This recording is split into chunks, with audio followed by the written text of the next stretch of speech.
جس دھج سے کوئی مقتل میں گیا وہ شان سلامت رہتی ہے، یہ جان تو آنی جانی ہے، اس جان کی کوئی بات نہیں۔ آج کی اس ویڈیو میں تذکرہ اس عظیم ہستی کا جو جیا تو اللہ اور اس کے رسول صلی اللہ علیہ وسلم کی دین کی خدمت کے لیے جیا، اور جو قربان ہو کر رخصت ہوا تو اللہ اور اس کے رسول صلی اللہ علیہ وسلم کے نام پر قائم دارالاسلام پاکستان کے دفاع کے لیے رخصت ہوا۔ جی ہاں، میں بات کر رہا ہوں شیخ الحدیث، استاذ المحدثین، ہزاروں لاکھوں طلباء کے استاذ حضرت مولانا شیخ ادریس صاحب رحمہ اللہ تعالیٰ کی۔ آئیے آج کی اس ویڈیو میں ہم شیخ ادریس صاحب رحمہ اللہ کی شخصیت کو سمجھتے ہیں، ان کا تعارف حاصل کرتے ہیں اور جانتے ہیں کہ ہم کس قدر بڑی اور قداور شخصیت سے محروم ہو گئے۔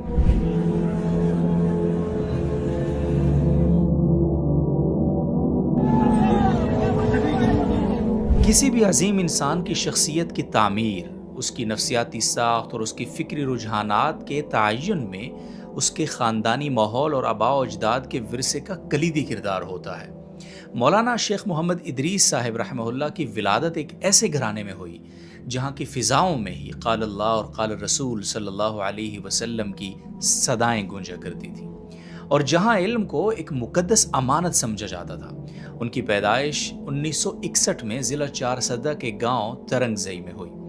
ان کا تعلق ایک ایسے خانوادے سے تھا جس کی جڑیں بر صغیر کے عظیم ترین علمی روایات سے جڑی ہوئی تھی۔ مولانا محمد ادریس صاحب رحمہ اللہ کے والد گرامی حکیم مولانا عبدالحق اپنے دور کے ایک نہایت ممتاز جید عالم دین اور صاحب بصیرت شخصیت تھے۔ ان کی علمی قابلیت، مناظرانہ صلاحیتوں کی وجہ سے مقامی سطح پر اور علمی حلقوں میں انہیں مناظر اسلام کے لقب سے پکارا جاتا تھا۔ مولانا ادریس صاحب کے دادا مفتی شاہزادہ صاحب بھی اپنے وقت کے جید علماء میں شامل تھے۔ مفتی شاہزادہ صاحب نے بر صغیر کی عظیم اور تاریخی دینی درسگاہ دارالعلوم دیوبند سے سند فضیلت حاصل کی تھی، اور وہ بھی اپنے دور میں شیخ الحدیث کے جلیل القدر منصب پر فائز رہے تھے۔ علامہ شمس الحق افغانی رحمہ اللہ جیسے جید علماء بھی آپ کے دادا یعنی مفتی شاہزادہ صاحب کے تلامذہ اور شاگردوں میں سے تھے۔ اس سے آپ اس خاندان کی عظمت کا اندازہ لگا سکتے ہیں۔ ایک ایسے گھرانے میں آنکھ کھولنا جہاں دادا دارالعلوم دیوبند کے فاضل اور شیخ الحدیث ہوں اور والد مناظر اسلام کے لقب سے متصف ہوں، مولانا ادریس صاحب کے لیے بھی ایک بہت بڑا اعزاز تھا، اور اعزاز کے ساتھ ساتھ ایک بھاری ذمہ داری بھی تھی جسے انہوں نے اپنی پوری زندگی بخوبی نبھایا۔ پھر مولانا محمد ادریس صاحب کا نکاح ایک ایسے خاندان میں ہوا جس کی علمی فضیلت، زہد و تقوی اور دینی خدمات کی گواہی پوری اسلامی دنیا دیتی ہے۔ وہ بین الاقوامی سطح پر معروف جید عالم دین اور عظیم مفکر شہید پاکستان مولانا حسن جان شہید رحمہ اللہ کے داماد بھی تھے۔ یہ وہی مولانا حسن جان شہید رحمہ اللہ ہیں جنہوں نے سب سے پہلے پاکستان میں خودکش حملوں کے خلاف فتویٰ دے کر اپنی جان ہتھیلی پہ رکھی تھی، اور بالآخر انہیں بھی فتنۃ الخوارج کے انہی بدبختوں کے ہاتھوں جام شہادت نوش کرنا پڑا، جن کے ہاتھوں آج مولانا ادریس صاحب جان آفریں کے سپرد کر چلے ہیں۔ مولانا محمد ادریس صاحب کا تعلیمی سفر اس بات کا عملی نمونہ ہے کہ انہوں نے قدیم و جدید علوم کو کس خوبصورتی اور مہارت کے ساتھ اپنی ذات میں سمو لیا تھا۔ علم کی تشنگی دور کرنے کے لیے شیخ ادریس صاحب رحمہ اللہ کا پہلا پڑاؤ تو ان کے آبائی علاقے اتمانزئی میں واقع مشہور دینی درسگاہ جامعہ نعمانیہ تھا۔ انہوں نے درس نظامی کے ابتدائی علوم و فنون یعنی صرف و نحو، تفسیر، فقہ، اصول فقہ، منطق، فلسفہ اور دیگر ابتدائی اور ثانوی علوم میں مہارت جامعہ نعمانیہ ہی سے حاصل کی۔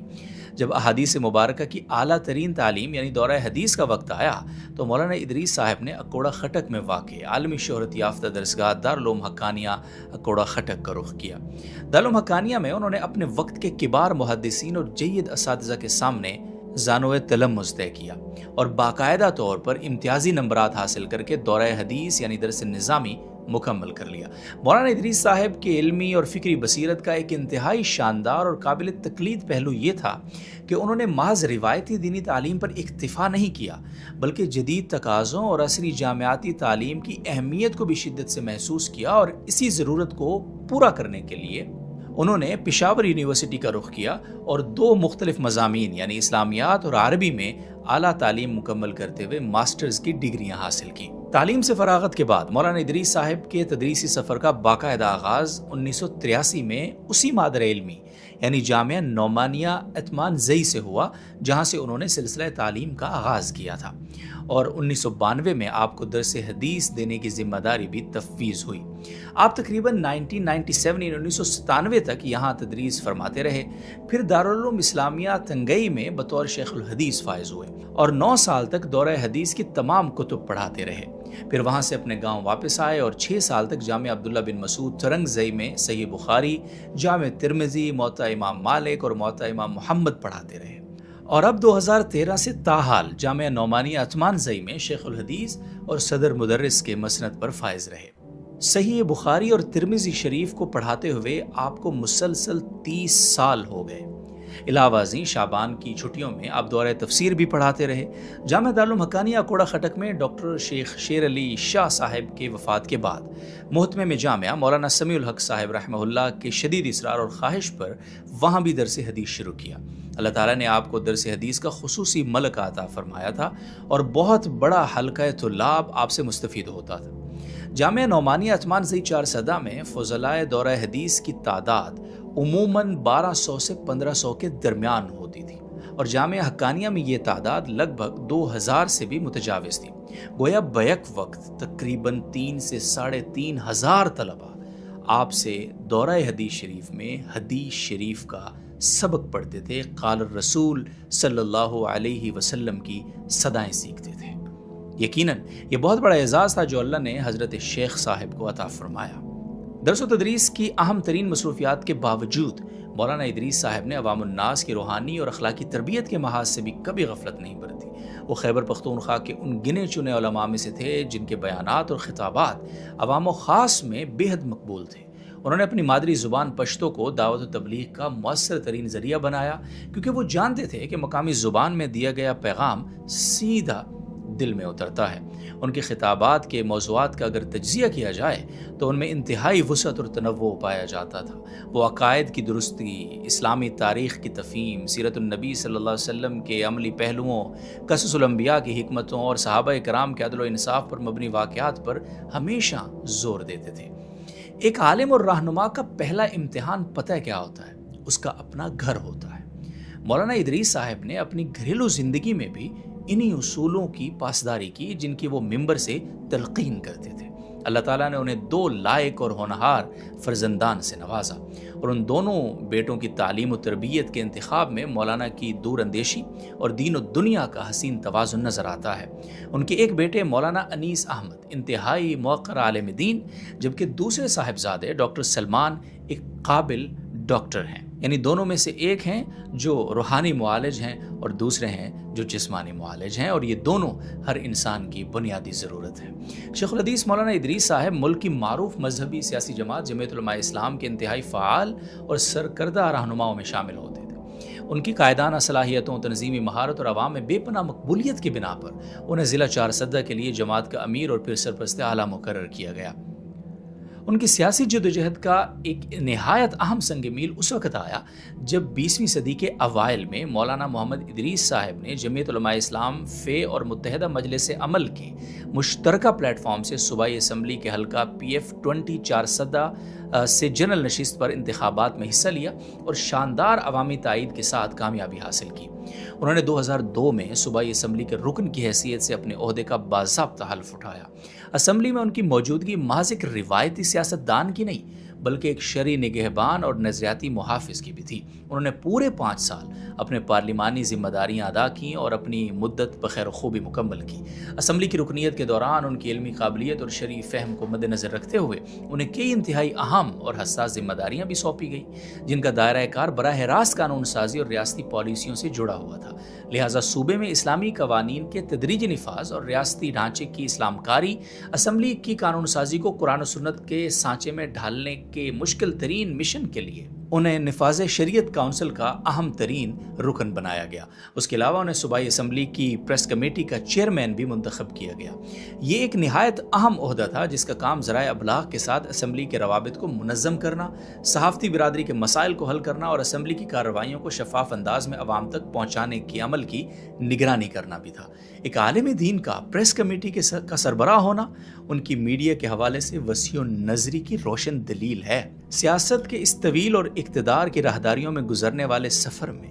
سب سے بڑی خوبی یہ رہی کہ انہوں نے اپنی سیاست کو کبھی بھی ذاتی مفادات، اقربا پروری یا مالی منفعت کے لیے استعمال نہیں کیا۔ ان کے نزدیک اقتدار یا اسمبلی کی رکنیت کوئی مراعاتی عہدہ نہیں بلکہ ایک بھاری عوامی امانت تھی۔ ان کی سادگی، مالی دیانت اور عوام سے بے لوث محبت نے انہیں چار سدہ کے لوگوں کا محبوب ترین رہنما بنا دیا۔ یہاں میں آپ کو یہ بھی بتاتا چلوں کہ عوامی محبت کا اندازہ آپ اس بات سے لگائیے کہ ابھی کچھ روز پہلے، تقریباً 2 سے 3 روز پہلے، جب ان کے بہت ہی قریبی احباب نے ان کو یہ مشورہ دیا کہ حضرت آپ اپنی سیکیورٹی کا بھرپور خیال رکھیں، آپ گھر سے باہر کم نکلیں، لوگوں سے ملنا جلنا کم کر دیں، تو ان کا ایک ہی جواب تھا کہ میں نے ساری زندگی اپنا در لوگوں کے لیے کھلا رکھا ہے، یہ لوگ ہی میرے سب سے میرا محبوب ترین اثاثہ ہیں، میں ان سے کسی بھی صورت دور نہیں ہو سکتا۔ اور انہوں نے ہمیشہ اپنے آپ کو جس طرح عوامی رکھا تھا، آخر وقت تک انہوں نے خود کو ایک عوامی رہنما، ایک عوامی عالم دین کے طور پر رکھا اور بالآخر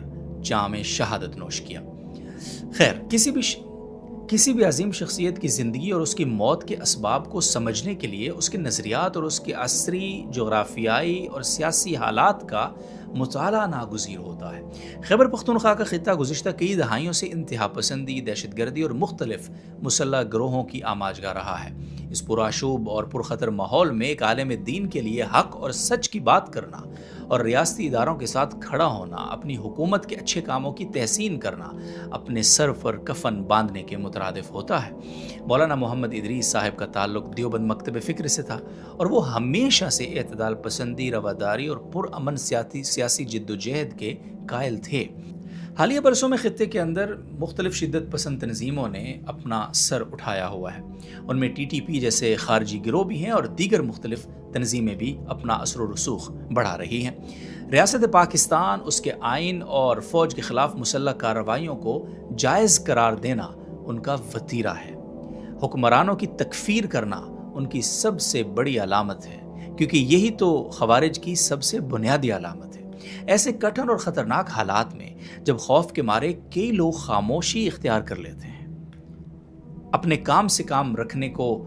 سب سے بیسٹ آپشن سمجھتے ہیں، اپنے حجرے تک خود کو محدود کر لیتے ہیں، مسجد اور مصلے سے باہر نہیں آتے، مولانا ادریس صاحب نے حق گوئی کو چنا۔ انہوں نے اپنی خطابت اور بیانات کے ذریعے ریاست پاکستان کے استحکام کی بات کی۔ ایک حالیہ خطاب میں جس نے وسیع تر ملکی اور بین الاقوامی سطح پر توجہ حاصل کی، مولانا نے پاکستان کی مسلح افواج اور خاص طور پر army chief field marshal Asim Munir کی خدمات اور دہشت گردی کے خلاف ان کے کردار کی کھل کر تعریف و توصیف کی تھی۔ ان کی جانب سے ریاستی اداروں اور آرمی چیف کی اس اعلانیہ حمایت نے شدت پسند اور باغی گروہوں کو سیخ پا کر دیا تھا۔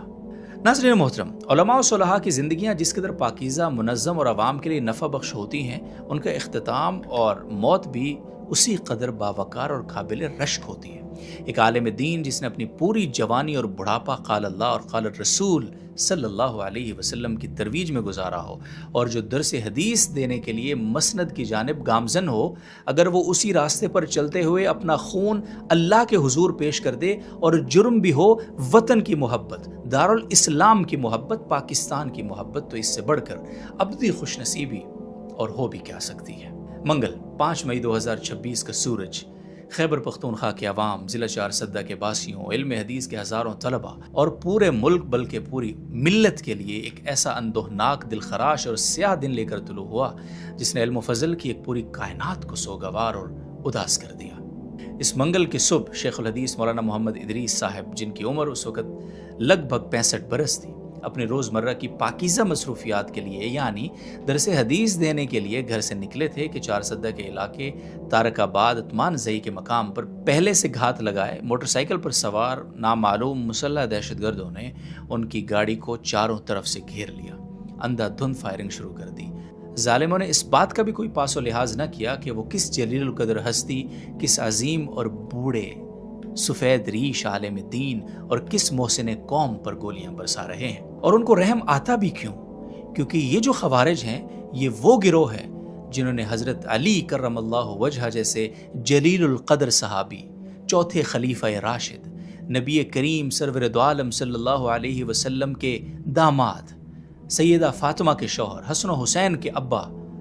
ان کو نہیں بخشا، ان کے اوپر ان کو ترس نہیں آیا، تو مولانا ادریس صاحب یا کسی اور عالم دین پر ان بدبختوں کو کیسے ترس آ سکتا ہے؟ ان کے دلوں پر اللہ تعالیٰ نے ایسی مہر لگا چھوڑی ہے کہ یہ کچھ بھی کر لیں ان کو کوئی فرق نہیں پڑتا۔ ان کا علاج صرف اور صرف ایک ہے، جہاں ملے چن چن کر ان کو مار دو، اور یہ وہ واحد علاج ہے جو آج سے 1400-1500 سال پہلے نبی کریم سرور دو عالم صلی اللہ علیہ وسلم نے امت کو بتا دیا تھا کہ یہ قیامت تک آتے رہیں گے اور تم ان کو چن چن کر مارتے رہو گے۔ خیر، اس صفاقانہ، منظم اور بزدلانہ ٹارگٹ کلنگ کے نتیجے میں مولانا ادریس صاحب شدید زخمی ہو گئے اور بعد ازاں زخموں کی تاب نہ لاتے ہوئے اپنی جان آفرین کے سپرد کر دی۔ قزیم محدث کا اپنے ہی خون میں نہا جانا، اور وہ بھی درس حدیث دینے کے پاکیزہ راستے میں، اسلامی تاریخ کے ان اولین اور جلیل القدر شہداء کی قربانیوں کی یاد تازہ کر دیتا ہے، جنہوں نے دین حق کی سربلندی اور باطل قوتوں کے سامنے کلمہ حق کہنے کی پاداش میں اپنی جانوں کے نذرانے پیش کیے، جن کی سب سے بڑی مثال میں نے حضرت علی رضی اللہ تعالیٰ عنہ کے نام کی صورت آپ کو پیش کر دی ہے۔ حضرت مولانا ادریس صاحب کی شہادت کا یہ واقعہ محض ایک مقامی سانحہ نہیں تھا، بلکہ دہشت گردی کی اس لہر کا ایک اور بھیانک چہرہ تھا جو علم، امن اور ریاست کے وفاداروں کو نشانہ بناتا ہے۔ شیخ الحدیث مولانا محمد ادریس ترنگزئی صاحب کی جسمانی زندگی کا سفر اگرچہ 5 مئی 2026 کی صبح قاتلوں کی گولیوں کا نشانہ بن کر اختتام پذیر ہو گیا، لیکن ان کے علمی، تدریسی اور فکری خدمات کا آفتاب ہمیشہ پوری آب و تاب کے ساتھ جگمگاتا رہے گا۔ انہوں نے اپنی زندگی کے 65 بہاریں جن عظیم مقاصد یعنی احیاء دین، علوم نبویہ کی ترویج، معاشرتی اصلاح اور اعلاء کلمت الحق کے لیے صرف کی، وہ انہیں تاریخ کے سنہری اوراق میں ہمیشہ کے لیے زندہ و جاوید ضرور رکھے گی۔ تاریخ انہیں ایک ایسے بہادر اور مرد درویش کے طور پر ہمیشہ یاد رکھے گی جس نے علم کی مسند سے لے کر ایوان اقتدار تک حق کا پرچم سربلند رکھا، اور بالآخر اپنے پاکیزہ لہو سے اس پرچم کی آبیاری کر کے ہمیشہ کے لیے امر ہو گیا۔ مقولہ مشہور ہے نا کہ عالم کی موت عالم کی موت ہوتی ہے، اور مولانا محمد ادریس صاحب کی شہادت اس مقولے کی سچی اور عملی تفسیر ہے۔ اللہ تعالیٰ ان کے درجات بلند کرے، ان کی قبر پر کروڑوں رحمت نازل فرمائے، اور ہم سب کو بطور ملت اس بات کی فکر کرنے کی توفیق عطا فرمائے کہ آخر کب تک ہم ایسے صفاق، ایسے بدبخت، ایسے ناپاک گروہوں کی خاموشی سہی مگر پشت پناہی کرتے رہیں گے؟ آخر کب تک ہم ان کے خلاف مل کر بیک آواز ہو کر میدان میں نہیں آئیں گے؟